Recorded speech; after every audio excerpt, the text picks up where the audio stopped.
Aujourd'hui, on va délaisser quelque peu l'interview d'Anthony Pouliquen pour revenir à notre thématique sur le harcèlement scolaire. L'interview d'Anthony Pouliquen reviendra la semaine prochaine.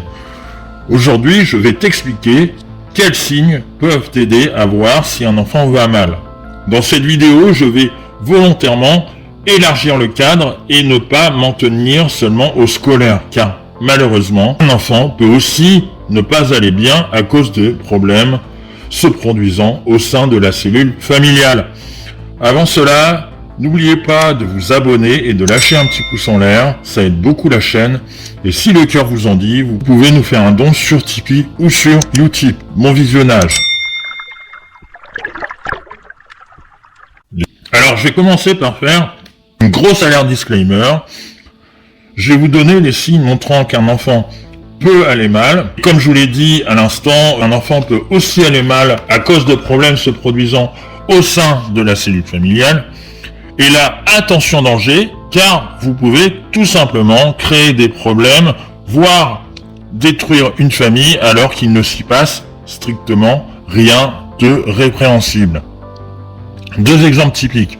Vous pouvez faire des constats sur l'enfant qui vous choque, mais qui en tant que tel ne mérite pas d'envoyer les services sociaux à la famille. Par exemple, vous pouvez faire le constat qu'un enfant porte les mêmes fringues plusieurs jours d'affilée. Les familles qui sont un peu à l'arrache, mais ça ne signifie pas qu'ils s'occupent mal de leur enfant ou qu'ils ne les aiment pas.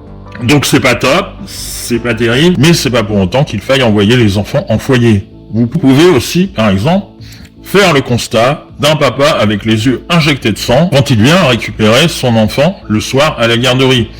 Là, j'ai envie de te dire, tout simplement, ça va quoi. Le nombre d'animateurs que j'ai connus qui se prenaient un petit pet avant la garderie du soir, s'il a fallu les virer, déjà qu'il reste pas grand monde dans l'animation, mais alors là, ça serait la catastrophe quoi. Alors par contre, ne me fais pas dire ce que je n'ai pas dit. Si un jour, t'as un papa qui tient plus debout et qui a des propos incohérents, tu laisses pas le gamin, hein. C'est pas ce que je dis, hein. Tout ça pour dire que beaucoup de parents sont loin d'être parfaits.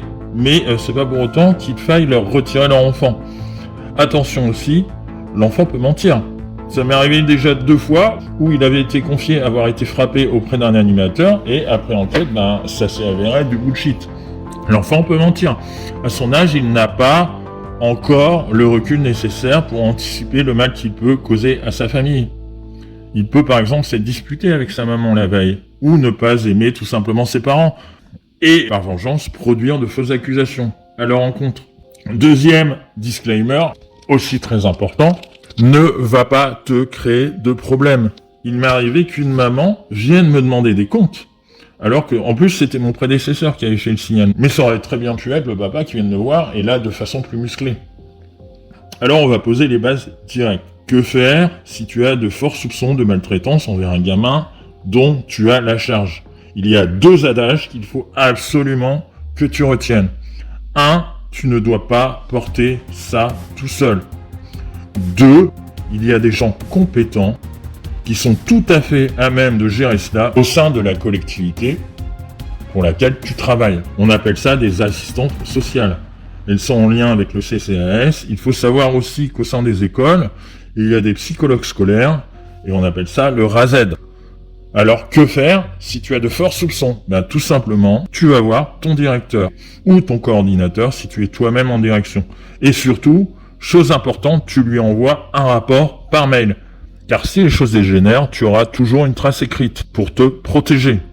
Ensuite, ton supérieur hiérarchique transférera ton mail à son supérieur hiérarchique jusqu'à temps qu'il arrive à la bonne personne, à savoir l'assistante sociale. Ce mail est très important car il va te protéger au cas où, pour X raisons, les choses dégénèrent. Très important, ton mail doit absolument rester très factuel.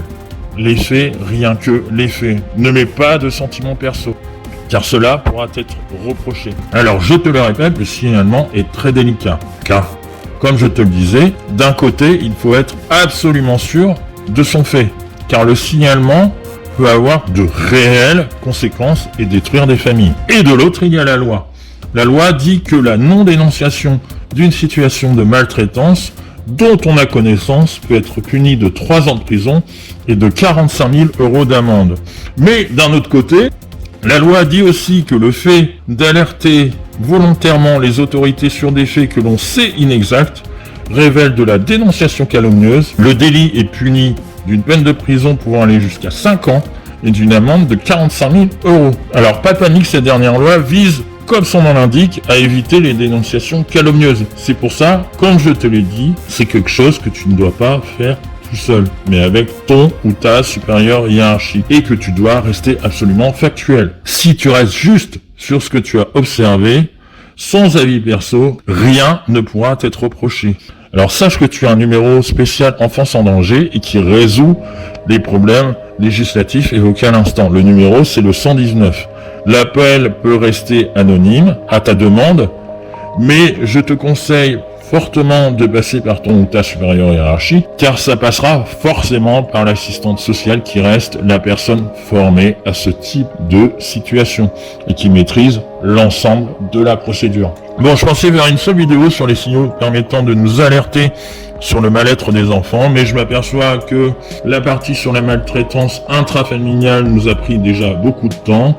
Du coup, je vais vraiment développer cet aspect dans une seconde vidéo. Mais c'est pas très grave d'avoir passé autant de temps, car je sais que ce sujet te met souvent en difficulté. Si cette vidéo t'a semblé très importante, n'hésite pas à la partager et à t'abonner. Ciao, à bientôt.